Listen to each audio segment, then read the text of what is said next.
Hey everybody, this is Dominic, DeAngelo, WrestleZone.com. Today's date is December 2nd, 2021, and it is the very, very first episode of the Hot Tag. Now, if you're familiar with Around the Horn on ESPN, that's what it basically is. And I have a panel of wrestling writers, journalists, and personalities here with me today. We're going to go around the horn. Hopefully we don't get sued for that. But introducing, we'll start off with Connor Casey of comicbook.com. Thanks for joining us, Connor. What's up, guys? Three of the finest minds in wrestling media, and John Alba. Oh, wow. Well, yes, he said it. There he is.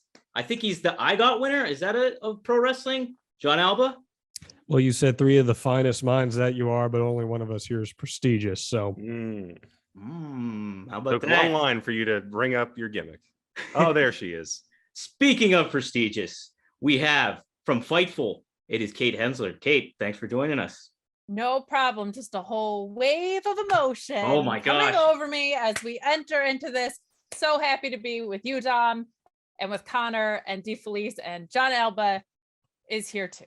Yes, and I have saved the best for last, as he is a mercenary of all sorts, working for several media outlets. Very upsetting to me. He doesn't pick a team, but it is Robert DeFelice of Fightful and WrestleZone. Well, thank you. I don't pick a team because I like money, and that is my only loyalty. I'm not a great mind. I don't have a personality, and I'm an okay writer, but you have me here anyway, and I thank you for that, pal. Oh, my goodness. Well, we'll see how you fare in this 5 rounds of questions. I think it's 5. Yes, 5 rounds of questions that I have for you today. So we're going to start off with question number 1. What has been the most meaningful title reigns for the wrestling business in 2021? Robert, let's start with you. I think you have to say Roman Reigns, because he's literally the anchor to a sinking ship.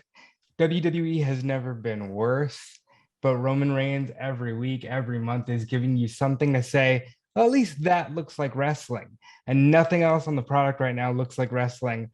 So I'm going to go with the Tribal Chief. He's beaten Edge. He's beaten Cena. He sent Daniel Bryan to AEW. You know, it's got to be Roman Reigns because he's the only one doing anything good for WWE. All right. I like it. Kate, how about you? Upsettingly, right off the bat, I'm actually going to have to agree with Robert.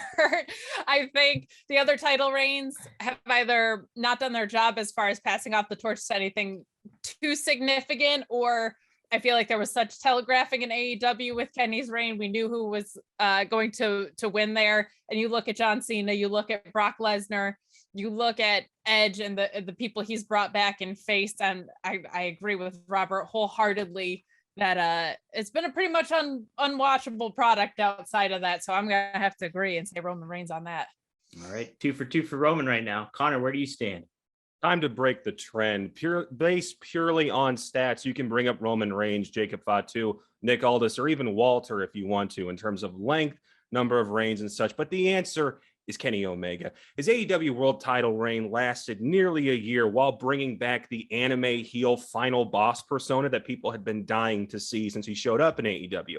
While he's doing that, he's got a fun little side project down in Mexico where he says, hey, guess what I'm really great at doing? Wrestling luchadors. And then there's Impact Wrestling. He brought attention and prestige back to a title not seen since the days of AJ Styles, Kurt Angle, and Samoa Joe. And he did it all without being able to lift his shoulder above his head, a bum knee, which is pretty hard when most of his offense is knee-based, messed up abdomen, a sports hernia. Oh, and the ring spins whenever he starts running because he's got vertigo.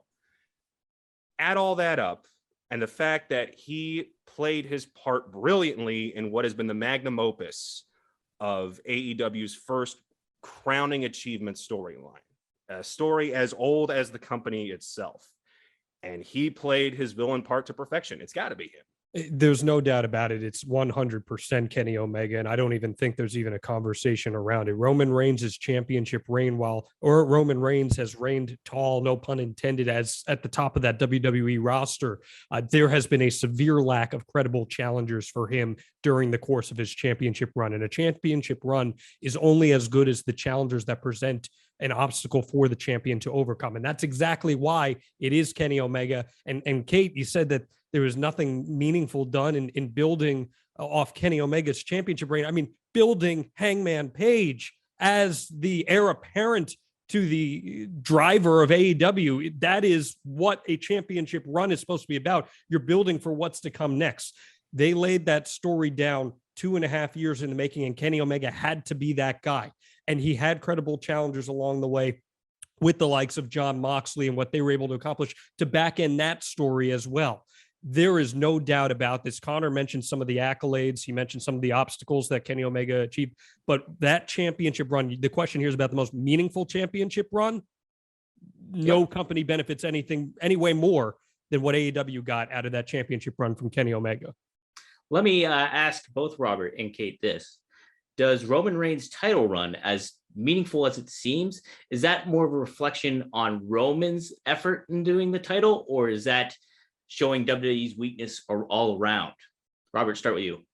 I think it definitely shows WWE's weakness, but it also shows how good Roman is at his job. And he's the one guy right now that they have that can make anything meaningful. You mentioned Omega. Omega is great, but he did so much more for the industry as a whole than he did for just the AEW championship. I think Roman Reigns... Then that makes it meaningful. Does that not make it meaningful? But it's the world title reign. Kenny had great world title reigns elsewhere, but it's the main world title reign, and that's why I'm going with Roman, because his reign meant the most. Who has Roman benefited? Who else has? He was the focus of the industry all while holding the AEW World Championship. Every event he went to, he had that title around his waist. Okay, but let's look at results. And typical of John Alba to put words in my mouth, I didn't say credible opponents. I said a telegraphed opponent, which is exactly what Hangman Adam Page was. Impact has fallen off a cliff since. You want to make the argument that that was Kenny Omega, fine, but I don't think that any of the creative that was really done there was hugely beneficial in that title reign. I feel like the crossover with Impact from a creative standpoint wasn't great, but the question was the most significant title reign. Roman still has the title, and if he drops it to the right person, that person is going to be made. A big if, but he still has the title. Kenny doesn't. I think AEW might not be in as great of a spot as they were if Kenny Omega's not holding the title for as long as he did, and if he wasn't the one to take the handoff from Moxley, but I still think they're okay. If Roman Reigns isn't holding the title in WWE, there is nothing watchable on that show. This is the Roman we've been dying to see for 6 years. We have to assign some weight to that. And the fact that he did bring in names to make it watchable. You're talking about not building up credible opponents. I do think that eventually he's probably going to drop it to, I'm going to call him Rex Steiner. I think he's going to drop it to Rex Steiner. And I think that is going to be huge. I don't think Kenny dropping to Hangman is as significant as that, because Hangman was already made. So if the question is significance of title reign, ultimately that goes to who are you going to drop to? So maybe we don't have a clear answer yet, but the fact that one program would be watchable and the other program is unwatchable without that says to me, as far as significance, that Roman Reigns is the one. I will say this. I think benefited. Nobody has benefited from the Roman Reigns title reign. The only people who have gotten any bit of a somewhat resembling a rub would be the Usos, who were already positioned as Hall of Fame tag team champions as is. There is not a single opponent that Roman Reigns has faced that is in a better position now because they faced him. And that is the basis of the argument right there. And what about the fans, John? What about the fans? Oh, come on. Don't Kate, Albert, I'll give you last word on this real quick. I'll say this in response to Alba. One person is, and that's Daniel Bryan, who is killing it over in AEW because he happened to. Get the hell out! I'm just saying. Subtract points. Just saying. All right, round one's finished, and right now, as it stands, we have Connor in the lead with 4. We have John in second with 3, Kate in second with 3, and Robert with 2. You got to pick it up a little bit. Let's see what you can do in round 2 here. Overall evaluation of NXT 2.0 as a whole, and is the brand itself headed in the right direction? John, let's start with you this time. I think that for what WWE wants it to be. It's accomplishing what it wants it to be in developing characters that the hand will be able to feed to the main roster. Does that mean that it's the right strategy? That's all completely subjective, and it certainly is not representative of what it used to be. This past week alone, I've been talking with several NXT talent who are there who recognize that the product is nowhere near what it used to be. They understand that the hype coming into War Games is not what it typically would be because of that. And they recognize that there is a disconnect for those fans who identify NXT as the pro wrestling show versus what it has become right now. When you have talent in the company, in that brand, recognizing at least to a public medium to a degree that it's not the same platform that it used to be, I think that speaks quite loudly to it. Inside information. I like it. Kate. Like 7 points right there. Wow. Alba playing with a handicap, typical heel cheating. Look, I agree with Alba from the perspective of internally, it's going to be more successful because we have seen this NXT handoff fail so many times. This is much more aligned with the main roster product, but that was such a problem, the ambiguity of NXT in general. Is it its own brand? Is it developmental? Is it both? Is it on TV? Like, it just made absolutely no sense how it was functioning before. So we do get some clarity there, but they're also developing a system that is feeding a main roster that is failing in more ways than it ever has before. We have lower attendance than we've ever had before. Ratings are in basement lows. So is it successful in the main roster handoff? Like, I think the projection there looks good. Is it going to be successful in carrying that through? Absolutely not, because if this is the direction that they keep heading on the main roster, handing off to a failing product isn't going to breed success. Robert, what do you think? I think NXT 2.0 is one of the strangest things to come out of this year. This year started with an NXT revamp. They went from the regular black and gold, and then they add the extra metal logo. And then all of a sudden it's like, oh, hey, we're just going to completely scrap everything. Forget about what was happening. This is the new NXT. William Regal has disappeared. There's no on-screen authority. War Games is around, but I don't know if there's ever been any less hype for an NXT show. It's fine from the perspective of, okay, cool, we have some clarity. It is a failure in that Von Wagner's on SmackDown when he's on USA 2 nights before or 3 nights before, and you're not saying, hey, that's Von Wagner from NXT 2.0. You can't treat it like OVW when it's on the USA Network. So I'm going to say it's an overall failure, but it's also too early to judge. All right, Connor, what do you say? I'd say it's just an utter mess. The hard reality was that NXT did need to make some sort of change. As a brand, it was the best product WWE was putting out of the 2010s. As a developmental farm system for its main roster, it was failing consistently. No stat shows that greater than the fact that 18 men have held the NXT championship. 7 are gone and 2 more could be gone by the end of the year. So they re-examined it and they said, okay, what are we going to do with this? Instead of Triple H presenting talent to Vince McMahon and saying, hey, here's what I have built up, see if it fits into your system. It was Vince flipping the equation and saying, here's my system, give me talent that I can easily integrate into this. That's why you suddenly get all these more ridiculous characters. Unfortunately, somewhere along that way, they also decided that, hey, we need to start adding the worst booking tendencies of the main roster into our product. Disqualifications, non-finishes, countouts, distraction roll-ups. Shout out to Jeremy Lambert and Joe for that one. They mixed in the wrong aspects of it. This could still be an entertaining wrestling show week after week. The problem is that they took what was wrong with the main roster and said, hey, this needs to get added in too. But I want to make the counterpoint in this, and to play devil's advocate for a second, there is at least now a direction with NXT, whereas for the last year plus, especially when it was really trying to take it head to head with NXT, there was no direction. Everything was counter booking. And this past week's episode of NXT, the one that we got the viewership for, outdrew the episode from a year ago this past week. Even though the numbers are not high, quarterlies, in comparison, they are higher because there is at least some sort of direction for the product, whereas last year it was quite literally reactionary week to week. John, you want to hit numbers? Here's the fact. In the 10 weeks since that initial reboot episode, they've only been able to top 700,000 viewers once, and it was Halloween Havoc. Right. And how about that last year's numbers were going opposed by AEW as well? We can't look over the glaringly obvious fact that they were on the same day. And we also need to mention the NXT failure of the fact that they were going for a younger, sexier audience, and their median age of viewership is 62 years old. So I guess it's how we're measuring success across the board as far as whether 2.0 is a failure or not. But we also understand that even after it pulled away from going head to head against AEW, it still did not improve by any marginal amount. So I don't think that's necessarily the outlier that you're making it seem to be, because comparatively speaking, the numbers are pretty similar in the same ballpark.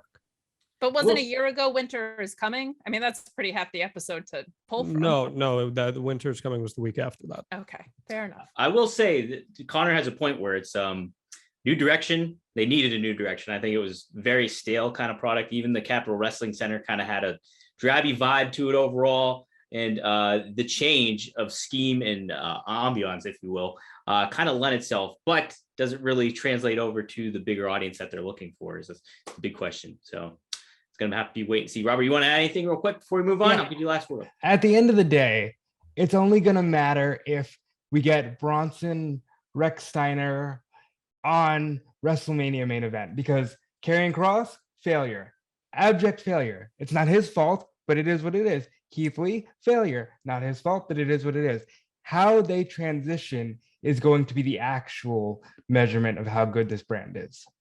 Yeah, and to close out on Robert's point too, we do have to acknowledge the fact that Karrion Kross got beat on the main roster with the title. Like, there clearly seems to be some sort of Triple H assassination attempt within all of this. So I don't know where that falls into being successful or a failure. If the goal was to kind of squeeze them out before they're trying to sell, that would seem pretty successful to me. I don't know if it was so much them trying to assassinate his guys as it was, hey, we need to reinforce the fact that this is very much the developmental brand. The PR line back in 2019 was, nope, we're the third brand. We're just as competitive as Raw and SmackDown. We're even going to have them beat them in Survivor Series to prove that fact.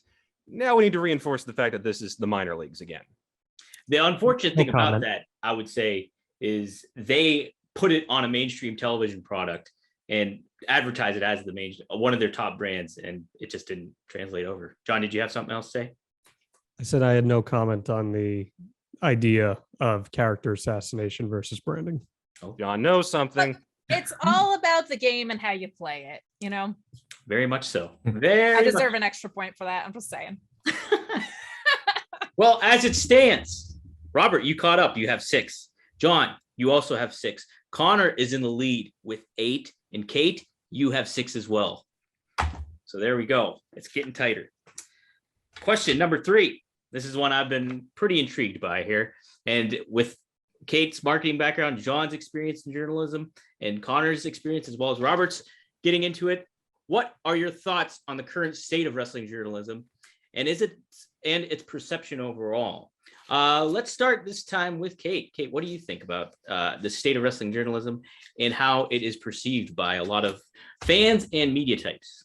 I think those are two very, very separate things right now, and that's extremely unfortunate. I think there are more wrestling journalists that are credible and doing their best work ever. I would like to think it's because there's people operating with integrity in the business, but there's also Google now, and you can just build yourself a hell of a track record and acquire some real BS for yourself out there of false reporting that is extremely traceable. However, I think with things being taken out of context and people being extremely reactionary, and the pace of the news cycle combined with the workload of the news cycle, because there is so much wrestling on, that people's perceptions, A, haven't gotten past the stigma of what a quote unquote dirt sheet might look like, and B, people just like ripping things out of context because it's convenient, or they feel like it's sexy, or quite frankly, they just don't want to read an entire article. So they'll take a quote or take a headline and kind of try and stick it to people who are actually doing great work. So I feel like as far as journalism goes, it's one of the best points it's ever been at. And if we keep fighting the good fight in that sense, hopefully we will overcome it. But I think the perception hasn't caught up there because of previous stigma and because of the ability to just take things out of context, or to take what you are trying to confirm your own like confirmation bias with. Robert, you've had a journey into wrestling journalism in a very different way than everybody else. Talk about what you think about how the state is perceived and everything like that. So I had an insanely different journey as I came in as just really like a fan, and WrestleZone needed a writer, and that's how I came in. I think it's never been better because you have people like John, like Sean Ross Sapp, like Connor, who do their best work. But also Twitter is a dumpster fire that preys upon the negativity. And I think that really messes up with a lot of things. So overall, I'd say it's never been better, and it's never been better for the industry, and we get taken more seriously. But at the same time, wrestlers aren't afraid to throw us under the bus if they need to, because they know the perception of dirt sheets.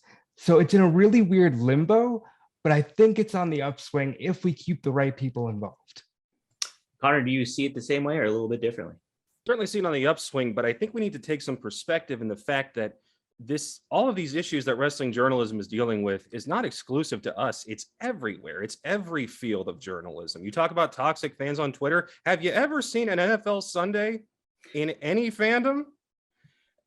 My website covers anime and video games. You have no idea the kind of toxic stuff that gets thrown their way just on simply posting a standard article about, hey, Dragon Ball has something new coming out. Who wants to see a Broly argument down in the comments? Certainly not me. It's nothing new. And the fact is that about 10 years ago, my job didn't exist. And it certainly didn't exist in the form where I have an apartment and a car that I'm able to pay for on a salary.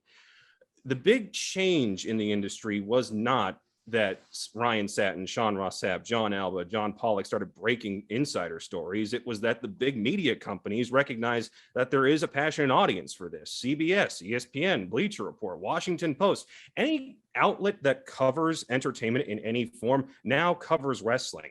And the PR firms that run for WWE and AEW have recognized that fact. I get emails all the time just simply offering, hey, would you like to interview this person? That is access I would not have been able to get 10 years ago. And you talk about wrestlers shooting down dirt sheets. Have you ever heard an athlete give their honest opinion about what they think about the local beat writer? It ain't pretty. No, it's not. I'd like to point out that two people on this panel have put me over, which definitely gets me points here in this round. But on top of that, there's a term that no one has mentioned, and it's media literacy. Media literacy is exactly what the problem is right now. The primary problem, I think, in pro wrestling journalism, at least in consumption of pro wrestling journalism, is that people have a really hard time, number one, separating the editorial side of things versus the fact part of things. And that's where you get people claiming stuff on Reddit that so-and-so said something, or on Twitter saying that Dave Meltzer reported this where Dave Meltzer didn't report that, or whatever it may be. So media literacy, and that extends to the side of pro wrestlers who also may not necessarily understand what the difference between a website that is actually breaking news versus aggregation. And aggregation is something that a lot of people struggle to understand. I also want to point this out as someone who has covered Major League Baseball, the NBA, the NFL. Pro wrestling is this weird spectrum of half reality and half spectacle. Okay. So people within the industry are not used to being covered critically. I say that having covered pro wrestling very critically in the past year with COVID and all the elements surrounding stuff like that. People within the industry are not used to that. And in turn, it's more important for us to be responsible as journalists to ensure that we're getting these things right and that we're holding each other accountable as well. Because I've heard everyone on this panel talking about how, well, everyone needs to understand this, everyone needs to understand that. They do, but it's also on us as journalists to make sure that we are doing the best job that we can and hold one another accountable as well. And I think that's happening. I think that, the bad actors in the industry, a lot of them, they're not getting the attention that they so desperately crave. A lot of them just simply left. They show up for a few months and then they're gone. And they're certainly not getting invited to actual press events. They're not showing up on the media conference calls. There or at is AEW also, events. Connor, there is this idea that people will be ostracized just because, everyone gangs up on them on Twitter. Ganging up on people on Twitter is not the way to do it. No. The way to do it is to provide construct and to provide a way for people to understand you can learn from this and this is what we can do better. And I see a lot of that ganging up, and we're all guilty of it. And I think we need to hold ourselves better on that front as well. Just to piggyback off of actually both Connor and Alba's points, as far as it being an industry-wide thing outside of wrestling and just journalism in general, I think that's extremely accurate overall, but there's a couple of things in play. One, Alba saying we're half real, half fake. Wrestling is kind of the only place where it would make sense for you to actually swerve journalists, right? If you're trying to hide someone's debut, if there are surprises in line, Yeah, and Connor's then going to disagree with that one. Yeah, you ever interviewed an actor for a TV Right, show or movie? exactly. They lie to you all the Sure. time. And coaches lie all the time. Yep. that is fair, but like that there's something extremely large to be gained from the fact that like it could be the biggest thing in your industry. I was thinking more in terms of like shoot sports, like it could be the biggest thing of the year, and so of course you're going to swerve journalists on those things, and then you look like the idiot for handing off that information, right? So there is that piece of it, and I think there's just something really interesting in fandom when people start to over-identify themselves with things, where I think people think they're like being heels online when you're just being a jerk. Like, you're not a manager, you're not a character, you're not a valet. Save John Alba, who we all know is a fantastic heel manager out there. I put you over again. But like, there's this weird dynamic with that, where people like think that they have a persona on Twitter, and that's just simply not the case. So it's a weird relationship, I think, that gets muddied by the actual nature of just pro wrestling. To John's point, it's such a strange thing, but like there's so much to be gained in not saying that Adam Cole is coming, right, or whatever. So I think there's such pivotal, you have the athletics and the entertainment side, and when those things collide, lying to journalists can be a very beneficial thing as a wrestling company if you don't trust that they're going to keep quiet. But I also think it's great that journalists are doing a better job at earning the trust of a lot of performers. And I say this as someone who's been in locker rooms, in promotions, that there are more bonds being built because people are recognizing that there is an opportunity. A great journalist should be a voice for the voiceless, right? And especially like in the times of COVID, that's why I was able to build so many relationships, because people felt like they couldn't talk out. And if we have enough respectable people out there who can supply a voice for these individuals who maybe don't feel like they have a union or don't feel like they have representation, I think that's a positive for what wrestling journalism can be. We've only got 4 minutes. John Alba, oh, sorry, I didn't mean to cut you off, but John Alba bringing up the voice of the voiceless. Speaking of building Twitter relationships, I am now best friends with CM Punk. I think I deserve all of the points for that based on I feel like campaigning for points should lose you points. I'm kind of leaning towards that. I agree. You know, I'm kind of leaning towards that. But I'm working with my woman brain. That deserves its own handicap. All right. Speaking of wrestling journalism, you can mute her now. I still don't know how to work. I'm kind of like a boomer when it comes to operating this thing still. So I'm still gonna get the hang. I don't know. I don't want to dive too much. We only got 4 minutes with this topic still, but I did want to ask that what do you guys feel about in general when there was a lot of pressure to be asked certain questions at press conferences or during media calls or anything like that, to like, hey, you have this opportunity to do it. And sometimes that question, the people think it's valuable, doesn't get asked. Where is your stance on that as like journalists in the media, in the wrestling media? And can that get better? Is it being handled properly? John, you were there at Full Gear. Let's get your thoughts on something. Yeah, I mean, Connor knows this. I preach this all the time. Like in pro wrestling, anyone who's a media member needs to understand that you cannot be asking questions in kayfabe. When you are provided an opportunity to speak to a talent, asking questions in kayfabe takes away the credibility of people who are there to do a job. And I understand I'm not using that as a personal attack on anybody, but we need to recognize that media availability is limited, and asking questions in kayfabe is just something that can't be happening. And I do think it's important to ask those difficult questions. You're not always going to get good answers. I've had Tony Khan mad at me for asking questions. I've had Paul Levesque mad at me for asking questions, but you need to. It's a responsibility, but that also doesn't mean you should badger it into the ground. Okay, cool. Connor, any thoughts on that too? John, you nailed it. It is about the responsibility, but it's also, you have to acknowledge what's the purpose of the question you're asking. If it's a conflict of interest, like a certain question that wasn't asked at the Full Gear press conference, it's like when that one journalist, I won't name him, but when he didn't ask that question, I didn't call him out for it because I knew A, it was a conflict of interest, and B, it was a personal choice for him not to do so. That being said, people in power have to be what's the phrase? Held accountable. No, and that's not it. You have to speak truth to power. That's the expression. That is what journalism is. And when you talk about kayfabe, I simply don't take kayfabe interviews. If I know that a wrestler, and I'll call him out, it's MJF. I do not interview MJF. Do you know why? Because he doesn't break character. And I'm not interviewing Bryan Cranston to talk to Walter White. I'm trying to interview Bryan Cranston to understand the process behind it. So when wrestlers try to come at it with full in-character responses, I shut down. I'm done, because it's not real journalism, and I'm not part of PR, and I'm not here to play into your story. I'm trying to ask real questions about you, the person behind the mask, the tights, the boots, the girl actually in the ring. How about that? I like it.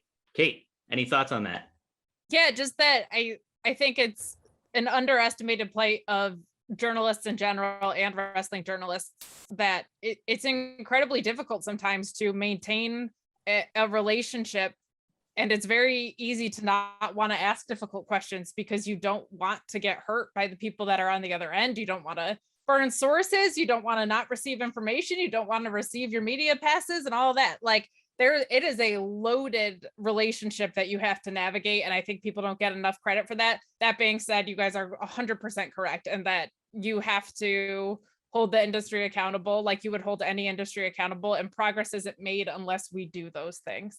So unless it's a conflict of interest, and going back to we'll get your Connor, we'll get your thoughts real quick. We got to start another Zoom call, so right. Well, and then going back to perspective, this is a balance that every journalism in every field has to deal with. Robert, I want to get your thoughts on that last topic we just covered with it. What do you think about all that? Being a kind of an outsider, listening to conference calls, hearing the press scrums and seeing the press scrums. What are your thoughts on Look, I think they nailed it. I think accountability is everything, but it's also sometimes the people who are making the cries for certain questions to be asked just want to see the aftermath. And there is an art to it. And yeah, you do have to hold people accountable, and progress does need to happen, but it can't just happen because people want to see outrage. I think everybody handles things as best they can, and it's always going to be a subjective form as to how people handle things. All right. I like it. I like that topic. That's one of the first things I wanted to talk about when I was doing this show. All right. Question number 4. Oh, wait, let's do the lead. So we have, it's a tie. Connor and John are both tied with 12. Kate is in third with 9. And Robert, you are also in third with 9. So getting a little tight here, a little tight. So it's very clear that Dom is burying Fightful because you're trying to take Robert, which I respect. But let's call it what it is. I do not respect Robert. All right, I work with him, but I don't respect him. So well then. All right. So with how AEW is booked and operated, does it open itself up for more popularity? And to piggyback off that, does AEW and other promotions, along considering how today's world is, allow the opportunity for a true blue wrestling boom again? This time, Robert, let's start with you. Okay. So I think we all thought the wrestling boom was coming in 2019, right? NWA Power was a cool thing, and ROH was selling out Madison Square Garden. We thought we were going to get this boom. Here's AEW. But I think now we're starting to see, okay, AEW is onto something nobody's been onto in 20 years. And I was around for TNA. TNA never got as close as AEW is right now. There's something different here. It's a feeling. It's tangible. And yeah, they're working with a lot of other promotions, and it allows for a boom for talent. There's so many different places for talent to work. But I think as far as fans, it all comes down to AEW. And yeah, I do think they'll grow in popularity as long as they keep putting the right foot forward because of all the stars they have. They've got Punk, they've got Danielson, they got Cole, and it's only going to grow from here, but it's also going to be able to see how they navigate the waters, because even Nitro only had like a good 3 years. And it's going to be interesting to see where Dynamite goes and if they can hold on to this momentum. Okay, cool. Connor, let's get your thoughts. So as far as the wrestling boom goes, there's actually a bit of a logjam when it comes to talent. We've suddenly got this massive pool of free agents, but the simple fact is that a lot of them don't even know where to go. The stereotypical answer is say, oh, just have AEW sign them. AEW has actually signed less than 10% of all the wrestlers WWE has released in the past 2 years. So the idea that they're suddenly going to gobble up all the talent that's simply been released is simply untrue. It's more likely just going to be a handful. Same with all the Ring of Honor free agents that are suddenly out there. As far as AEW's popularity, what they have to do is just consistently keep putting on quality talent, because what they don't have and what WC did have was generational brand loyalty. Parents, grandparents, and their kids knew what WCW was. So when Nitro took off in the mid-90s, they knew to jump on board and they knew that this company was serious. Impact didn't have that kind of brand loyalty. So that's why TNA kind of floundered, especially when they started trying to throw everything at the wall to see what stuck. What AEW has to do is to simply keep being consistent, keep telling long-term stories, and then it's just simple brand building from that point. Keep putting your TV in more international markets. Put out your first video game and don't let it suck. Sign up with comic books and comic book companies and put out comics, put out toys, put out any kind of brand where you can put wrestlers' faces and names on them so that kids can get invested, so that when they grow up, they convince their kids to watch AEW instead of WWE. You can be the alternative as much as you want, but you got to build that loyalty first. And that unfortunately takes time. It's not as sexy as watching the ratings each week or the ticket sales and being like, oh, they're catching up to WWE in this little category. In the grand scheme of things, a lot of that's not going to matter. And if it does matter, it'll matter 5, 10, 15 years from now. But maybe we're judging, Connor, maybe we're judging a wrestling boom by the wrong metrics. Maybe a wrestling boom shouldn't be judged by how many people are watching it or what hours they're watching it in. Maybe instead it should be viewed in the prism of quality of talent. And right now there has never been, and I will stand by this, in any era of wrestling, there's never been more quality and talent where the expectation is that you are supposed to reach this certain barometer in order to reach a certain level of exposure. There's never been anything like that. And that's really healthy for the industry because it elevates TV product and the expectations for fans. And it also, more importantly, elevates what you can expect when you walk into your local independent promotion. And it is expected that someone will be able to have a show-stealing match. That is an important thing when you're discussing whether or not there's a wrestling boom. Now, as far as AEW goes right now, the most important thing that AEW has done for the industry, in my opinion,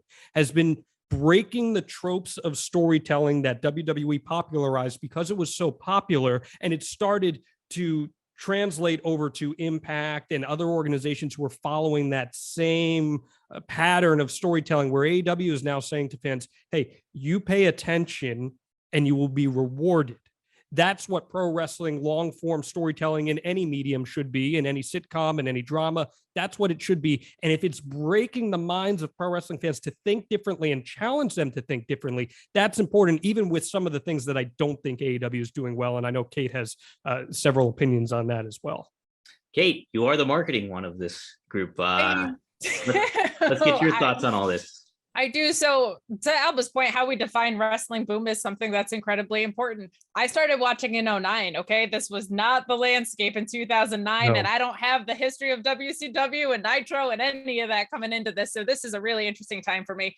One thing that we have now is DVR. We also have social media. I think one thing that's really, really cool is you can watch all of it. It's pretty accessible, and working the indies isn't like a death sentence anymore. You can build your own brand. You can make a sustainable career on the indies and wait for your turn with a little bit more patience, because there isn't this all or nothing buy-in. Look at like Effie right now. Like, that's a guy who gets to represent who he is 100% and had an opportunity in ROH and stuff, but like has been pretty open about the fact that like, if he's just on the indies, that's cool with him because he's killing it. So I think that is an incredible piece of the wrestling boom, is that there's not this live by WWE, die by WWE dichotomy as when I was watching nearly as much, which I think is a huge contribution of AEW into this landscape. The things that were going on with Dark and Elevation, we're getting to see that independent talent get showcased in a different way. Like, it's not such a step down to be an independent wrestler anymore. And I think that's part of why we've seen the rise in quality of talent. To Alba's point, yeah, there are certainly holes in AEW. I think John was probably pointing at the AEW women's division and my complaints about that and how the storytelling has unfolded there. If you had told me at the beginning of the year that ROH was going to have better women's tournaments than AEW, I would have laughed you out of the room, but here we are. And I think it's something that they're actively working on. So that is certainly something that makes me incredibly happy. Impact Knockouts has always been the leader as far as women go. NXT has seemingly taken a huge step back. To me, they were really duking it out week to week about who was going to put on better women's wrestling. But I think overall, when you see things like the Forbidden Door, I'm so sick of that term, but a really cool concepts. I don't know if it's AEW's growing popularity in those cases as much as it is AEW leveraging their popularity to help other promotions, which in turn kind of says, hey, if this whole industry, if all of these promotions are talking sugar on each other at the same time, that's kind of the way to unify against the big machine that is the WWE, right? And they made it abundantly clear that they're going to function in the ecosystem that they function in. They're going to work how they want to work, and that's fine. They can go and do that to the tunes of billions of dollars. But for the true pro wrestling fans that either left and want to come back or are being made at the same time, I think that's a really, really cool thing to see people returning as pro wrestling fans and new ones being made. And CM Punk marks like me who were sick of the WWE product.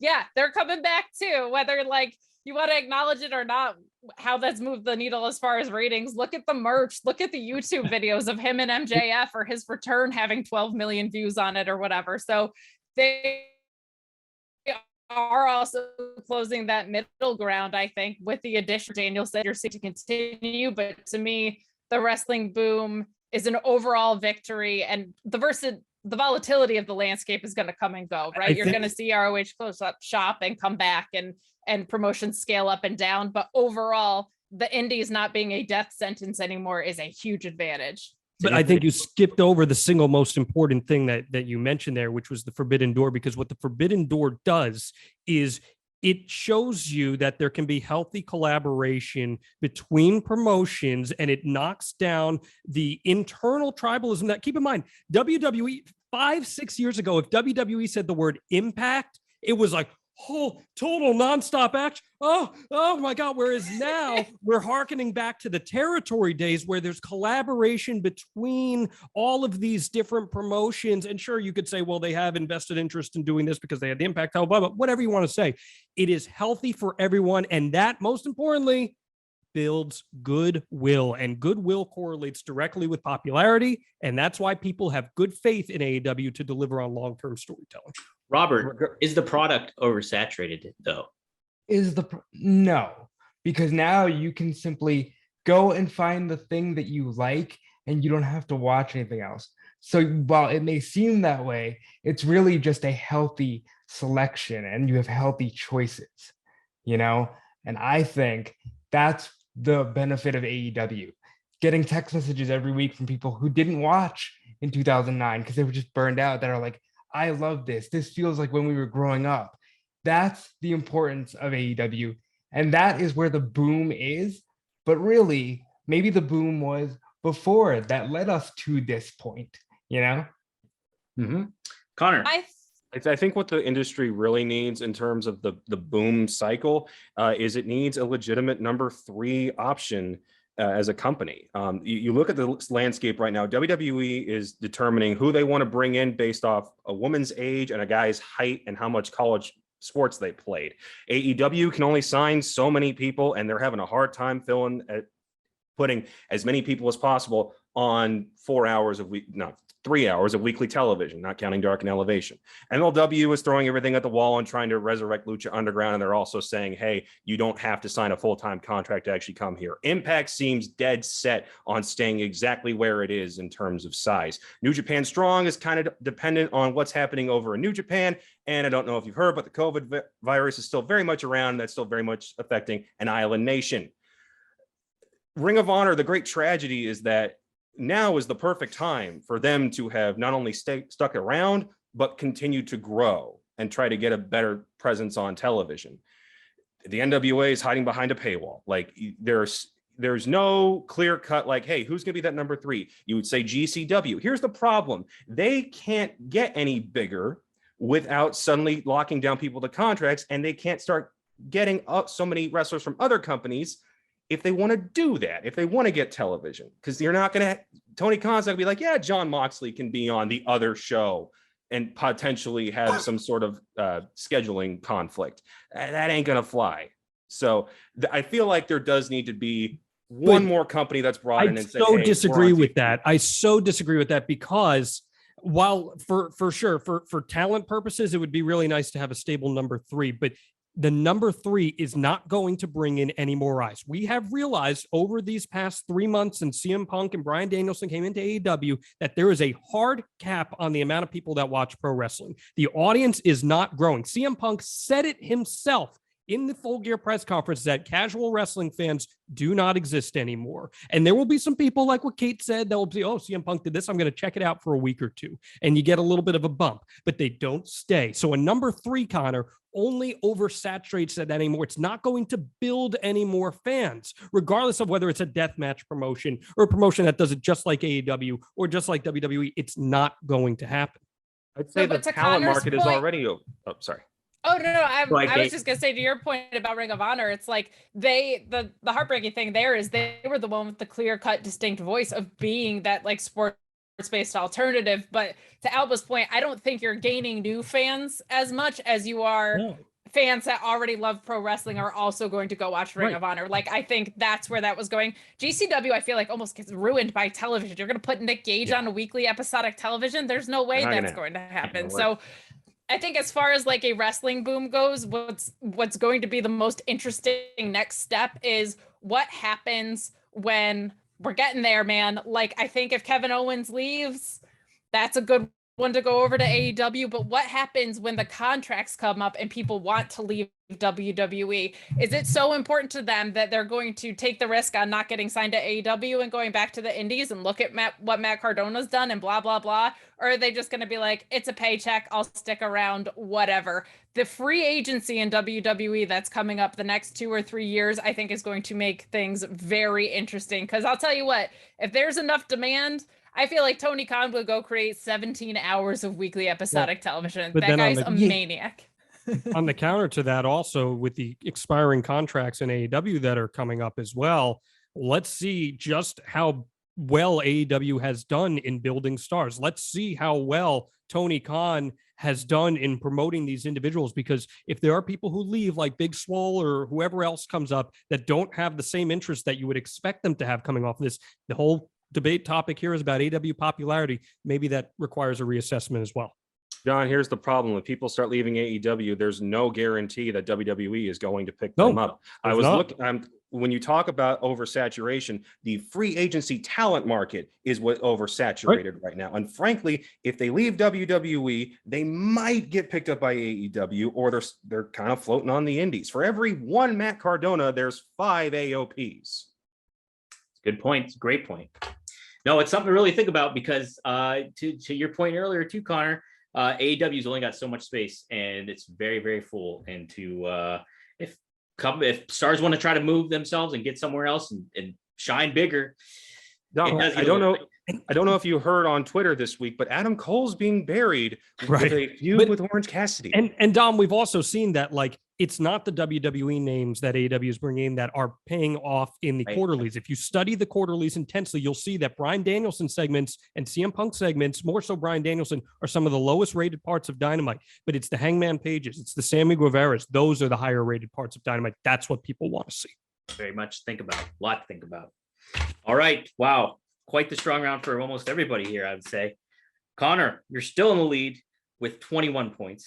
John, you're in second with 20 points. Kate, you were in third with 19 points. And Robert, you were just in last with 18 points. So we're getting there. We're getting there. This is your chance, though, because question number 5 and the final question here. Pretty wide open. So just basic. Who is your male and female wrestlers of the year? Kate, let's start with you.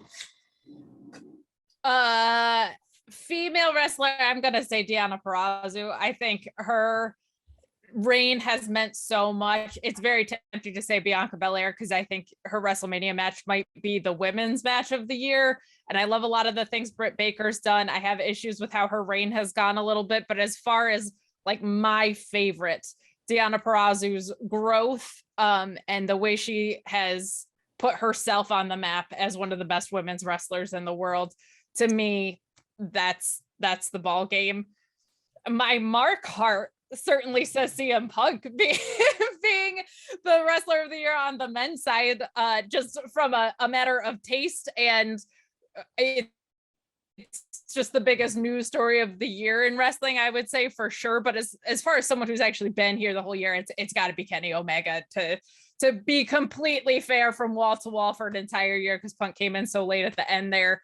I just think Omega's, both his reign being very meaningful, though not as significant as Roman Reigns. I was going to say, is it significant enough? I don't know. But you knew I was going to say that too. It's extremely significant, but as far as favorites, it's definitely Kenny Omega. I think, respective to the industry and their promotion, I think Reigns is more significant. But as far as things that I have loved, and now knowing what Kenny was up against health-wise while that happened, the diversity of styles of matches that we saw, the way that he was building out feuds, the range of opponents from your Jungle Boys to your Moxleys, whatever, like, and that ultimate, the drop to Hangman was just such a breathtakingly wonderful, basically New Japan match.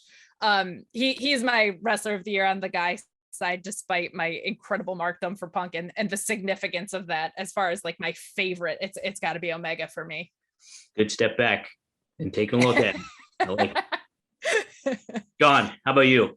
Okay, so Deonna Purrazzo is the easy one for me on the women's side. I think the argument really is only between her and Britt Baker, in all honesty, maybe Thunder Rosa if you throw her into that category. But I think what Deonna Purrazzo did that's most important, and I think it requires an evaluation from everybody when we were talking about just what NXT earlier, Deonna Purrazzo showed some of the failures and weaknesses within the NXT system, because she was somebody that just straight up did not get an opportunity for whatever reason that may be. And you get the people online who are like, well, there's only so many spots, John. There's only so many times that someone can be. But when you recognize that somebody has that ability to put themselves on an elevated platform and run with it, and not just improve their character presentation, but have the quality of matches and to perform at that level where their confidence exudes in a way that it didn't before in any other promotion, I think she has earned that right. And I think there's a reason why all those eyes are on her. She is easily number one. Now, I would say, in truth, my wrestler of the year is Kenny Omega. You could say that Roman Reigns is the biggest star in wrestling right now. I would say Kenny Omega. But because I'm playing from behind, Dom, I'm going to play a little bit of a devil's advocate card, and I'm going to say Bryan Danielson, because Bryan Danielson has done something that nobody in pro wrestling history has done, and that's main event WrestleMania, work himself into a shoot to become in part of the main event of WrestleMania, and then leverage that in turn into jumping to another company, providing one of the biggest moments in modern professional wrestling history, and then go on a run of matches where, let's be real, I mean, match ratings are subjective, but I don't think there's been a single match for Bryan Danielson in AEW that's been any less than 4 stars. And then you talk about the element of getting to wrestle dream opponents just 3-4 years after being retired. You have the matches with Kenny Omega. You have the matches with Minoru Suzuki, and so many that are down in the pipeline, and what he's about to do with Hangman Page, because he's going to elevate Hangman Page like Kenny Omega elevated Hangman Page, Kate Hensler. That's why Bryan Danielson's the pro wrestler of the year, and he has reinvented his character, not just once in AEW, but twice. I'm just very thankful you switched, because I did not want to end up agreeing with Alba on something. Thank God. My goodness. Fine, you may have stole my heart. Robert, can you steal my heart back? Oh, I hate to make it 3 for 3, but I got to say Deonna Purrazzo. She is by far consistency. Consistency is key here. And Deonna Purrazzo is the best women's wrestler going today. Yes, Bianca's had a great year, but Deonna Purrazzo made Impact matter. Deonna Purrazzo is the reason to watch Impact Wrestling, and that's why she's the woman of the year for me. Now, I was going to agree with Kate, but to be honest, Alba, he kind of told me here. Great. Bryan Danielson had a great year. Whoa, you're going to talk about consistency, John, and choose a guy that was gone for 90 days? Oh, you can't detract points for that. He's putting me over. Come on. You know what though? Bryan Danielson was so good this year. He wrestled Roman Reigns at Fastlane, great match. Wrestled in the main event of WrestleMania, and then went on to main event inside Arthur Ashe Stadium. Nobody's ever done that before. Great match with Kenny Omega. Talk to me when the entire ring is spinning. All right, talk to me then. You know what though? But Bryan Danielson would put himself through that because he loves wrestling that much. I definitely believe Bryan Danielson would do it. Bryan Danielson is having the run of his life, and by all accounts, it should have ended 5 years ago. And AEW is already treating him better than WWE ever did throughout that entire comeback run. I gotta say, it's Bryan Danielson, Wrestler of the Year. Yeah, Kate, it's not like Bryan Danielson ever had any head trauma or anything like that before. Nothing. No, never. Sorry, Connor, go ahead. Listen, Kenny Omega having vertigo and a screwed up abdomen and a screwed up shoulder and a knee is enough for me for this year. That man. Yeah, but Roman Reigns' theme song was Connor Casey's #1 on his Spotify rap. So therefore, I regret nothing. It was my workout playlist. Deal with it. All right. Well, that's a nice long workout because that's like the longest entrance ever. Well, it's followed up by Battle Cry. So, it's a fun day.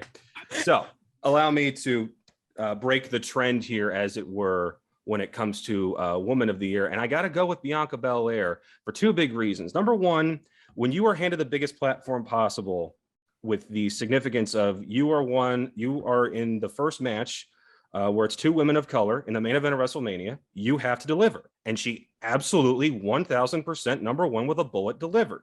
And before the Bayhive comes out and starts getting mad about Sasha Banks not being in this conversation, she hasn't wrestled this few number of matches since 2012. So calm down. And she's not in the next season of Mandalorian. So I pray you're gonna have to wait a bit for that one. I pray for But it wasn't just that Bianca broke that glass ceiling. It was that she broke the glass ceiling with Vince McMahon. The hard fact of it all is that Vince only cares about a small number of women on that roster. It's the 4 horsewomen, and you can toss in Alexa Bliss and Asuka there for good measure.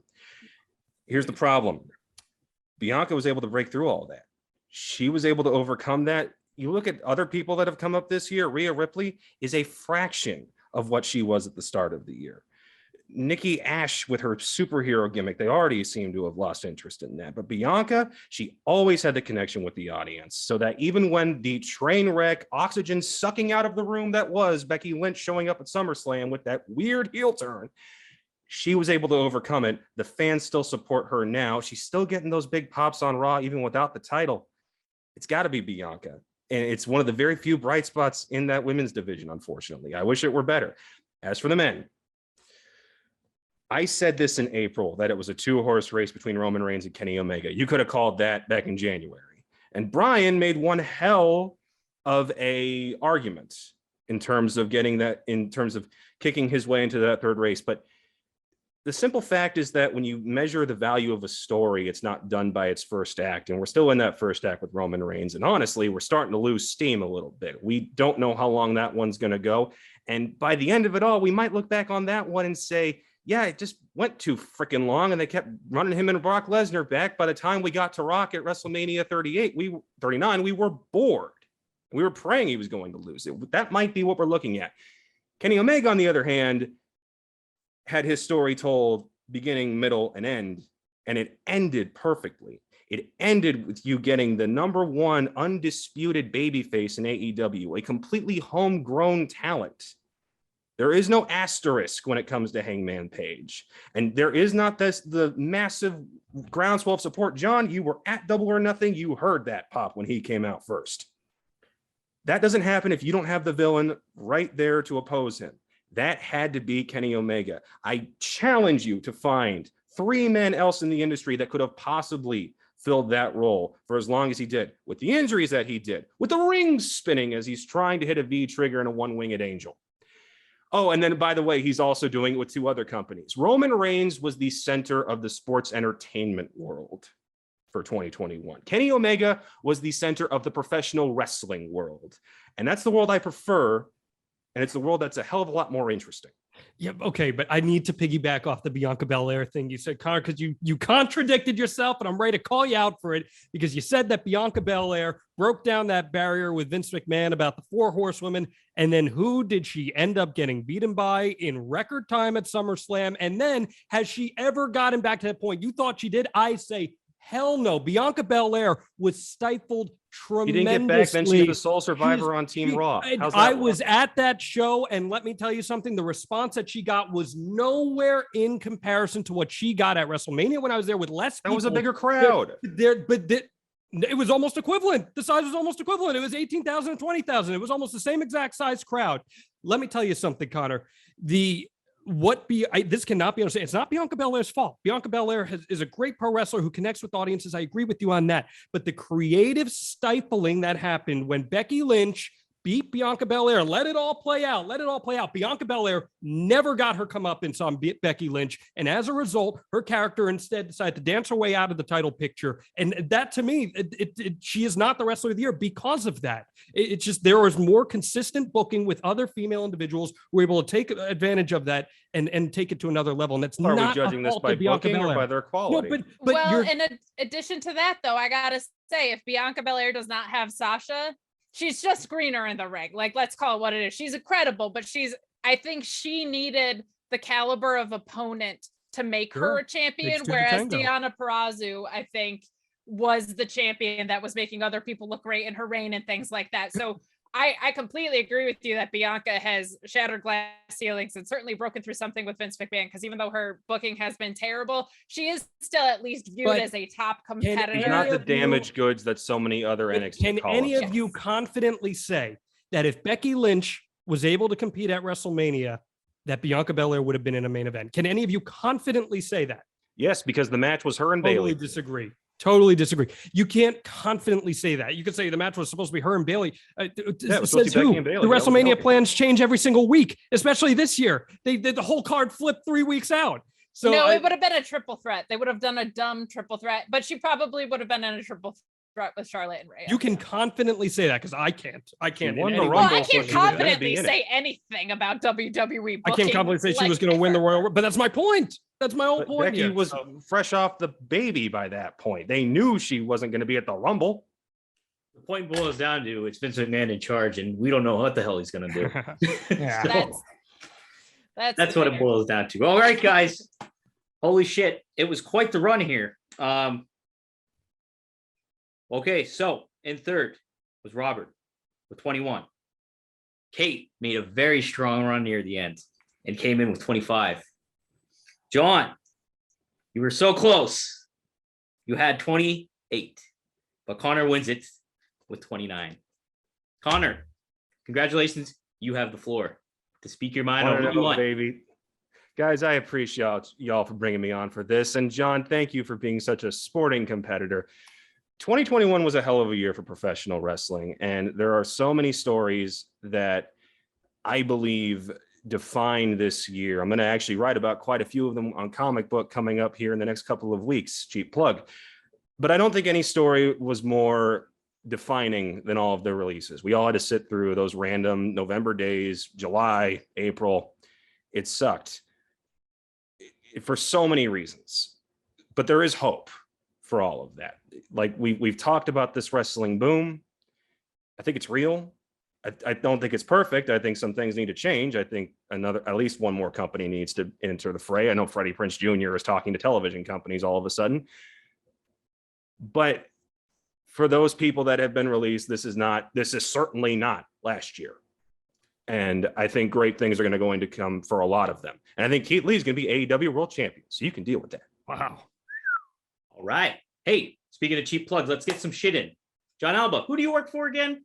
I work for Conrad Thompson's AdFreeShows.com platform. You can check me out there multiple times a week, dropping audible and visual chocolate for you. One-on-one with John Alba as we tape this today. Effie, as Kate mentioned, Effie earlier, I went one-on-one with him, and he just, for 20 minutes, put the boot to Matt Cardona. It's absolutely worth checking out and very entertaining and notable as well. And Up for Debate, you talk about Around the Horn style show. Well, we got a Pardon the Interruption style show over there, Dom, and it's very exciting. Myself and Danny Cage, the owner, head trainer of the Monster Factory, go up for debate. We just did The Rock versus Stone Cold Steve Austin. Next week, we got the NWO versus D-Generation X. Check all that out, adfreeshows.com.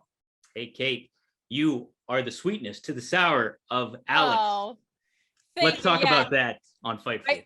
I certainly do not have if you liked Around the Horn, or pardon the interruption, because Alex and I just lose our minds after NXT 2.0. We're dressing up in costumes. We're just having an absolute blast, trying to make what I don't consider a very entertaining show right now very fun for you all. That's on Fightful YouTube right after NXT. I'm also on the Mark Order podcast every Wednesday, talking all things All Elite, and Fridays me and Sean Ross Sapp hang out and talk about AEW, Rampage, and SmackDown back on Fightful YouTube. So check that out. Hey, I know Alex isn't here, but can you tell me what Tony DeAngelo thought of this show? Oh, he thought it was the greatest round table he'd ever seen. Gabagool. I'll talk to him at my Christmas party coming up. He sits at the head of the table. He's like the Roman Reigns of us, so us DeAngelos. Robert, acknowledge him. Right. Look, You're a mercenary. Can you keep your plugs in track? What's going on with you wild card? Look, here's the deal. WrestleZone.com, first and foremost, because that's where we are. But I am on Fightful.com most of the day, and I hang out with Sean Ross out Wednesday nights with Alex Pulaski. And I'm also around on weekends for Fightful.com as well. You all are great. You're fantastic. I enjoyed this, and let's do it again. Absolutely. Connor, you're the champ. You got to get your plugs in. Well, I work for comicbook.com, part of the Viacom CBS network. You can find all of my work over there in the WWE section. I also hit the occasional comic book review, as well as video games and TV shows. You can find me on Twitter at ConnorKCCB. Got that blue check mark. Trying to go for 2,000 followers here before the end of the year. Guys, help me out. Really appreciate it. And over on Instagram, where it's mostly just gym photos. That's what it's all about on Instagram, right? Oh, yeah. You got to get the flex on. Listen. Oh, yeah. This is Dominic DeAngelo, WrestleZone.com. You can follow me on Twitter at Dominic DeAngelo. You can follow WrestleZone on Twitter at WrestleZone.com. And hey, check on in again for the hot tag. We'll be back, guys. Thanks for joining us.